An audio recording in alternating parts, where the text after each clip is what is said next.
I've turned on the camera here with not really any kind of plan of what I'm going to say or do in this video, but I think it just kind of made sense to say something because today is June 8th, 2023, which means that it is exactly 1 year since I finished the Appalachian Trail. I summited Mount Katahdin in Maine, the northern terminus of the Appalachian Trail, on June 8th, 2022, and it feels kind of crazy that it's been a whole year because it definitely doesn't feel that way. I've been watching a couple other hikers this year on YouTube, and it feels so fun to reminisce as I'm watching and see where they are and remember the days that I was there. And it also, like, it brings you right back, like you feel like you're there again, which is super cool. But then it also just reminds you kind of how far removed you are from what feels like that alternate life, and that's kind of weird too. Yeah, like I said, I don't really have a plan for this video, so I just kind of wanted to say a few thoughts on the matter, maybe talk about what I've been doing in the past year. And yeah, so after I finished the trail last year, I jumped immediately right back into my job.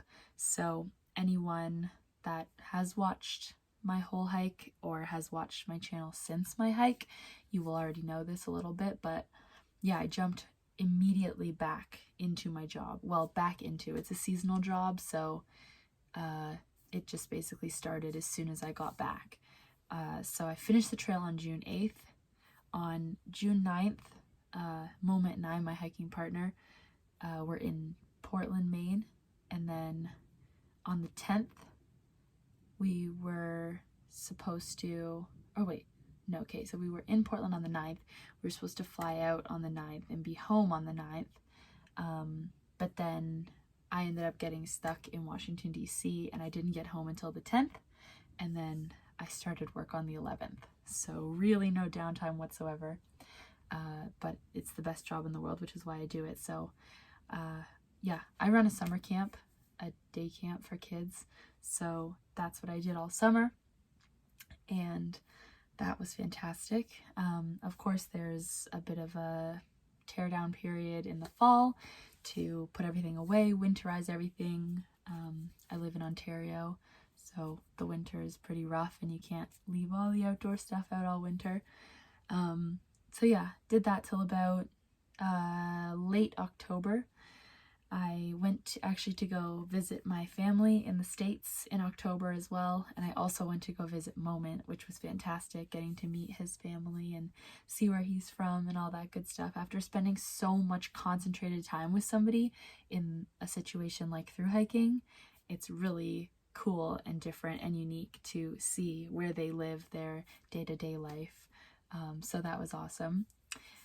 In November, I was in Greece for about 3.5 weeks with a friend, which is super cool. Greece had been at the top of my list for what feels like a very, very long time. So that was super cool.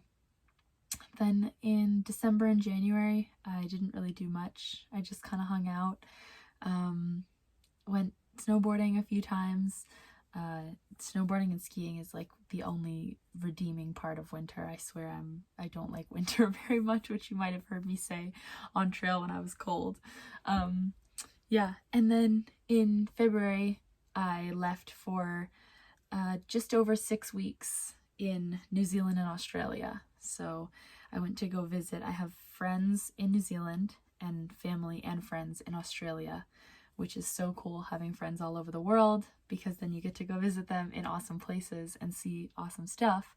But that also means that you don't get to see them very often. So those are definitely bittersweet visits a little bit, because you know that when you go, you're not going to see them for probably a while after that. But New Zealand was fantastic. I went on something called a cavalcade, which is, I had never heard of it before until my friends from New Zealand told me about it, but basically you take your horse and you basically trek for like a week.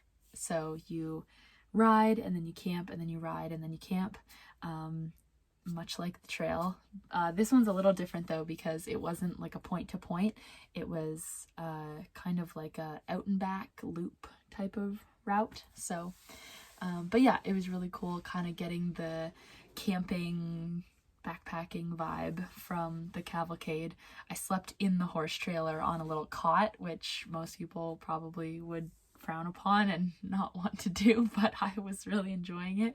I got to crack out the old sleeping bag and get out like some of my backpacking gear that I brought with me, so that was really cool. And then Australia, I got to do a little bit of day hiking here and there, which is really cool, and it was just so beautiful. Yeah, so that was February and March. And then once I got back in April, I pretty much started my seasonal job again. We started a little bit earlier this year because I wasn't on trail. I should have started earlier last year, but because I was hiking, we pushed it quite late, and I started in June. But yes, I started in April this year, and it's been fantastic so far. I'm really excited for this season and for the kids to get here and for camp to open up. And yeah, I'm in my trailer again. I live in this trailer on the camp property in the summer, which is awesome. I couldn't ask for anything more. Again, some people are like, oh, it's so small in there. Oh, you don't have everything. Well, listen, it's like basically a mansion, especially compared to my tent. So yeah, I love it here. And yeah, I find that in everyday life, there are definitely lessons from the trail infused. And like I've said in some previous videos, like in my Q&As and stuff after the trail, some people say that the trail changes like their entire being, like their entire vision of this earth and the way that they function is completely altered after their through hike. And I love that for them, but I cannot say that that is the case for me. I think that I'm lucky enough that I've had that adventurous and that kind of open-minded side, I guess, throughout my life, which is probably why it wasn't so radically intense for me. Like, obviously the adventure was intense, but it wasn't like mind-altering or anything necessarily. But I will say though that often there are lessons from the trail that come up in my everyday life now that I'm really grateful for. So, you know, if the weather's not very nice or whatever, I think I kind of appreciate the comforts more, because yeah, I'm getting wet in the rain or whatever, or I'm cold in the snow, but then when I get into the house again, or take a shower, or get to throw my clothes directly in the dryer, I just really like feel how special that is and how lucky I am to have those things, and how those comforts really mean a lot.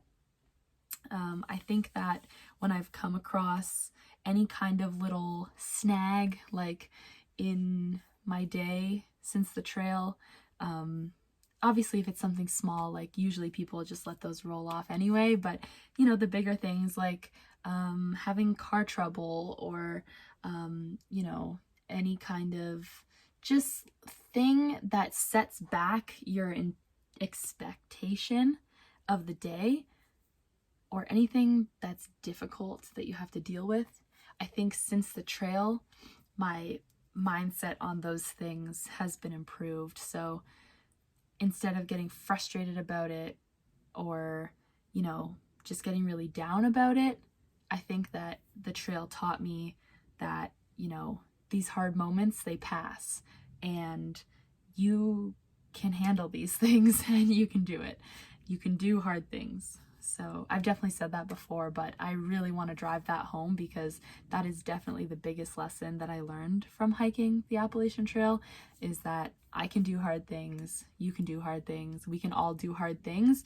We just have to find it within ourselves to, you know, persevere and know that the bad things don't last forever, and, you know, there's always good on the other side. As cheesy as that sounds, like, it's just true though. So yeah, I don't want to ramble on for too long. It's already been too long probably. Oh, one last update that I just saw because I saw myself in the camera. I got a pretty serious tattoo. I don't know how well you're going to be able to see it, but it's kind of all nature based. So I've got some trees and like an eagle and a canoe are down there, and then as you rotate around, I've got the mountains and the river, and yeah, the mountains are my favorite part.